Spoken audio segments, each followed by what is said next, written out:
BRS కు ఏమైంది question mark. అస్త్రం ఇచ్చినా వాడుకోని గులాబీ దళం. రేవంత్ కుటుంబ అక్రమాలపై సుస్మిత సంచలన స్టేట్మెంట్స్ ఇచ్చింది. రాష్ట్రం మీద దోచుకోవడం తప్ప చేసిందేమీ లేదని వ్యాఖ్యలు చేసింది. మంత్రి పొంగులేటి పైన తీవ్ర ఆరోపణలు చేసింది. ఒకరిద్దరు మాట్లాడినా ఆశించిన స్థాయిలో వాడుకోలేకపోయిన ప్రతిపక్షం. ఎత్తుగడలో భాగమా, సరైన సమయం కోసం ఎదురు చూపా. నీకు తెలవాలి, మరి నీకు తెలవకుండా మాకే తెలుస్తా? నీ బీఆర్ఎస్ పత్రిక నీకు తెలవాలి, మాకే తెలుస్తా చెప్పు. ఈయన అంటుండు బీఆర్ఎస్ పార్టీ కంటే మంచి అవకాశాన్ని ఇచ్చిరట. ఇచ్చిర్రా అంటే ఇచ్చిరు బరాబర్. కొండా సుస్మిత చేసిన వ్యాఖ్యలు బీఆర్ఎస్ పార్టీ నిజంగా రాజకీయంగా రేవంత్ రెడ్డి, పొంగిరెడ్డి శ్రీనివాస్ రెడ్డిని డ్యామేజ్ చేయాలనుకుంటే ఒక అరుదైన అవకాశం.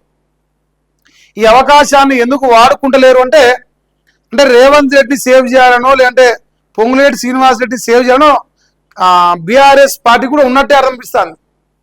ఎందుకుందంటే మీ తప్పులు మేము కాపాడతాం, మా తప్పులు మీరు కాపాడినట్టుగా రాజకీయ నాయకులకు ఏ పార్టీకైనా, ఈ పార్టీ ఆపడం కాదు, ఏ పార్టీకైనా ఆ కమిట్మెంట్ ఉంటాయి.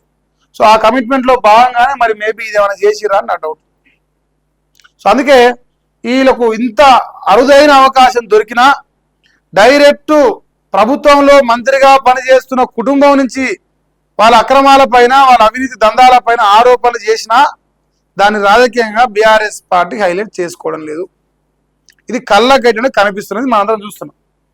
సో కారణం ఏదైనా ఇంకా మరి అలాగే తెలియాలనే, మనకైతే తెలియదు. సో ఆయన న్యూస్ లైన్ శంకర్ అయితే రాసిండు, మరి వాడుకుంటలేరు అంటున్నాం, మరి వాడుకోమని డిమాండ్ చేస్తున్నాం మేము కూడా.